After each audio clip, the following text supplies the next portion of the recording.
spiritual living Davis, right here in the heart of Woodland.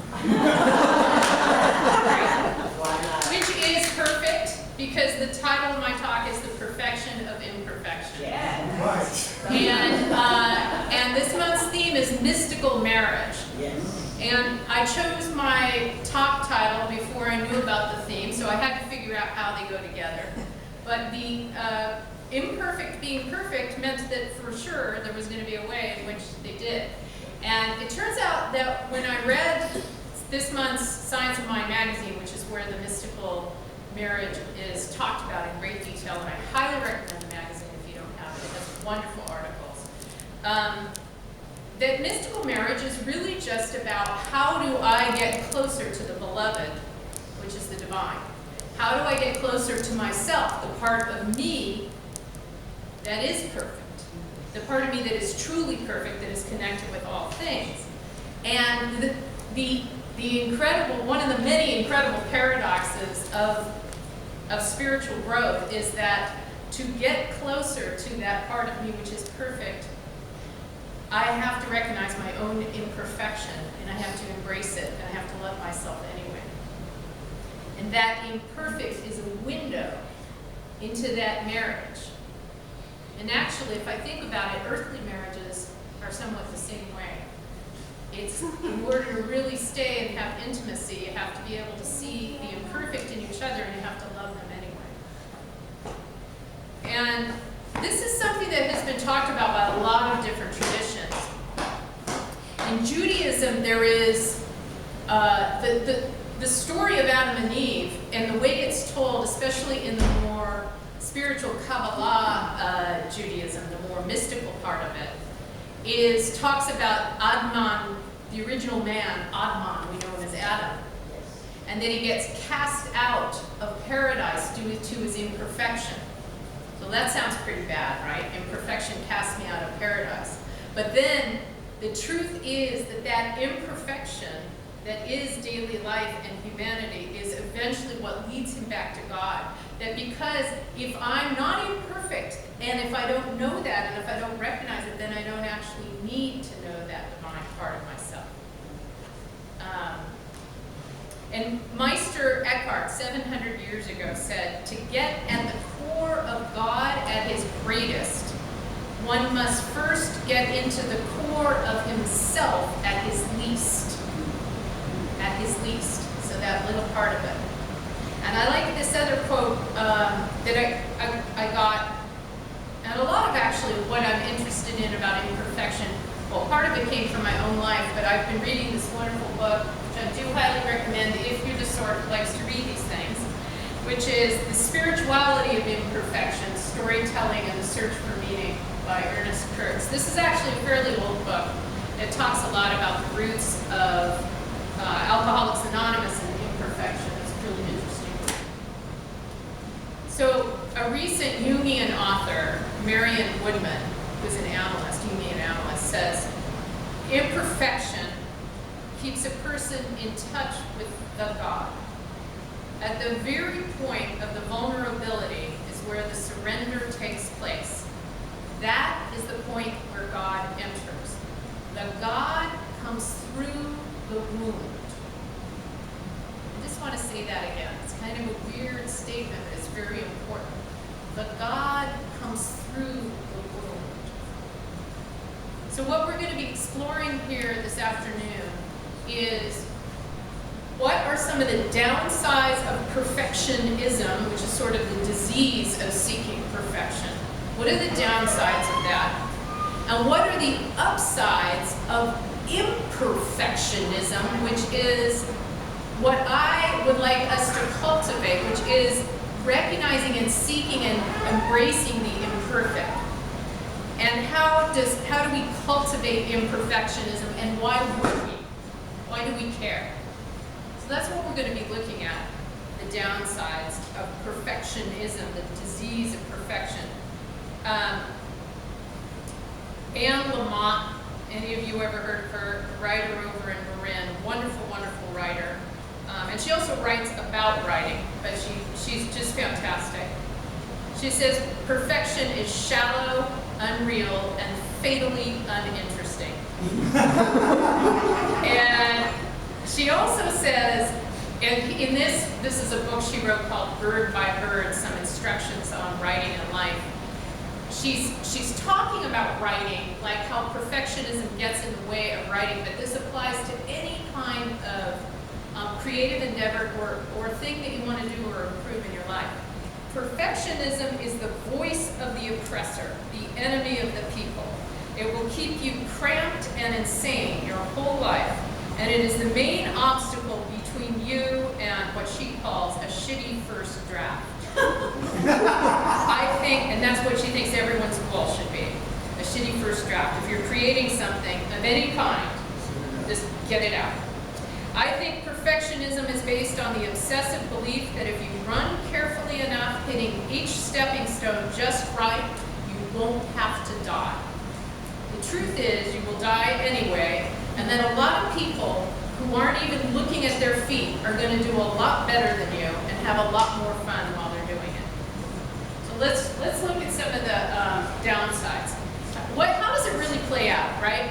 For me, it just plays out in daily life. I used to say, by the way, I'm not a perfectionist. How could I be? I make mistakes all the time.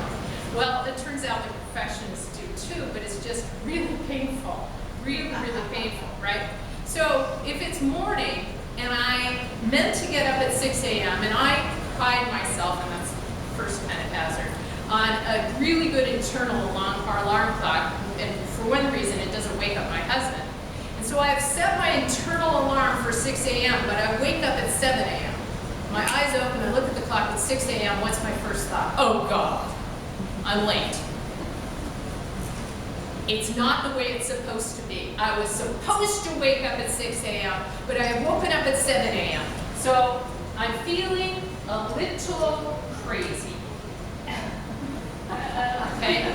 Because I was supposed to, and I don't. So now I'm downstairs, and I'm in the kitchen, and I'm with my daughter, and she, actually, if you want to know the truth, she doesn't really want to talk to me about anything in the morning, but let's just pretend that she wants to talk to me about something. Maybe she needs some money for a field trip or something like that. But I'm thinking about, I was supposed to wake up at 6, and I woke up at 7. My internal alarm clock doesn't really work. And so I actually really can't hear her. These are coming down, and they're covering up my ears. So I'm really not present. I'm pretending to hear her.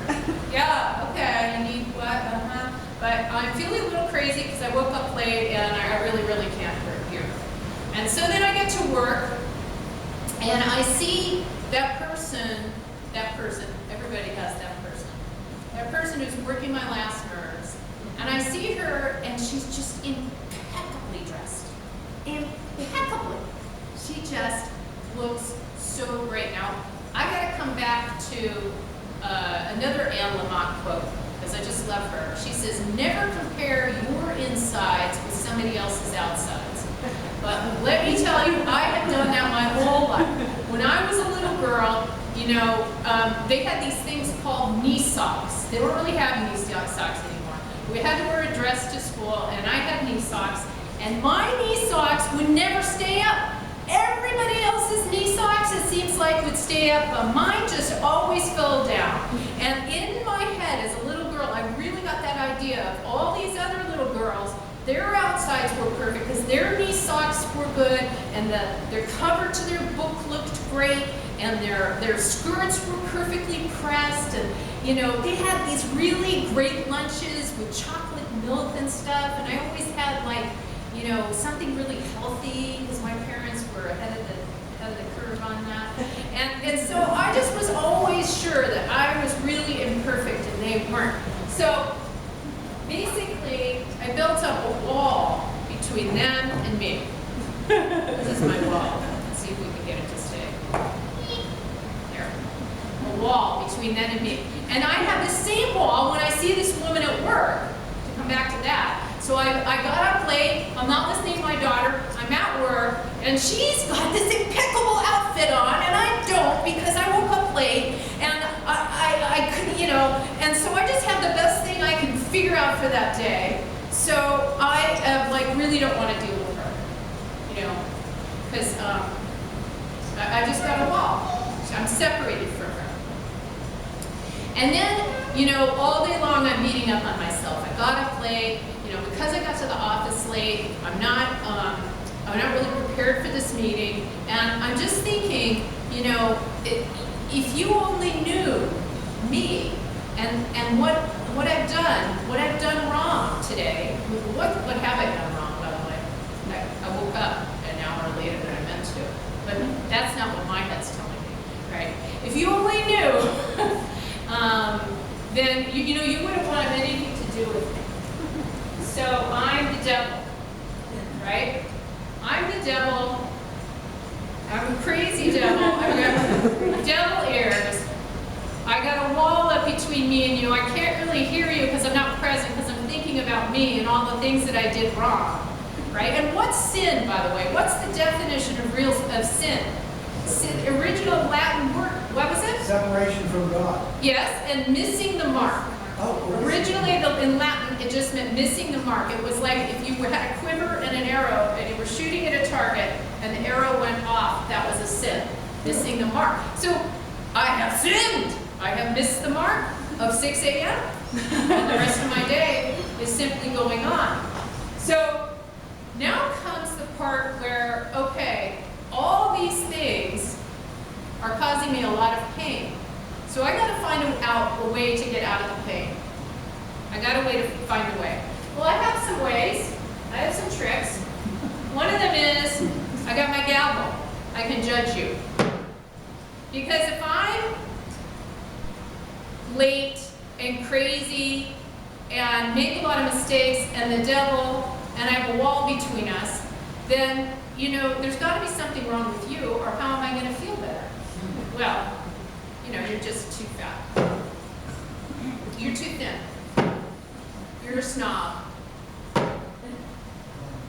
You are, what else? What am I judging you for?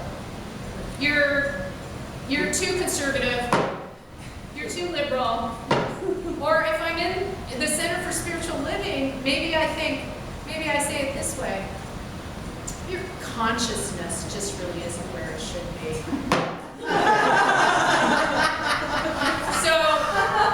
So I'm judging you, I can't really hear you, I'm crazy, I got a wall between us, and I'm crazy. I already said I'm crazy a couple times. So now I need, it's not that easy to lose your devil ears. I need some distractions. So I need my remote control. And now there's a reason why I picked a remote control. There are a lot of things we could use for distraction, or that I could. I could use food. I could use drugs or alcohol. Those aren't particularly my choices of distraction, but many people in our society do. I could use my smartphone. I could use television, but I like remote control because I really like to use control. I like to control things and people and places. I like to change the channel. I like to say that, no, I'm sorry, I'm busy right now. I'm focusing on this. I'm doing this. So that's another way that I can distract myself from all of this. Like, I'm not going to notice any of this. Where's my devil here? Put them right here. I'm not going to notice any of this if I am busy controlling you and judging you. I can feel better. And then the final thing is I really need to make sure that I don't see any of it. So I could be in denial. So this is it. So this is me. And let's say I lose the job that I'm talking about, and I have my resume, and I come to you. Hi. I'm a perfectionist, and I'd like to apply for this job. I think I'd really be excellent at it. Will you hire me? Sure. So that's the downside of perfectionism. How are we going to get out of it? How are we going to do this? Well, we're going to cultivate, I'm going to teach you some things about cultivating vulnerability and truth-telling. That takes off the blinders, right? And it makes it possible for me to hear. It removes this barrier. And then it makes it okay. Gratitude and looking at what's perfect in the present moment. I'm going to make the present moment not so crazy, and I don't have to be crazy. And forgiveness is It's going to allow me to see that I'm really no more of a devil than you are, and I can put down the gavel, and I can put down the devil ears. Maybe because of all that, I can stop controlling you and stop trying to distract myself. So those are some of the upsides of these practices. So let's talk a little bit about that. Cultivating imperfectionism. How do I do that? What can I do? Well, the first thing I like is practicing vulnerability, telling the truth.